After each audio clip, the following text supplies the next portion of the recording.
May utang ka, hindi pera, kundi kasalanan.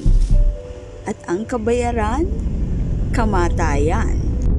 Handa ka na bang magbayad? Pero, paano kung hindi ka ang magbabayad? Abangan ang part 2 this Friday.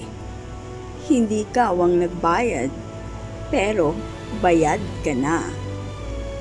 Kung gusto mong marinig ang buong kwento ng Pag-asa, panoorin ang full redemption story.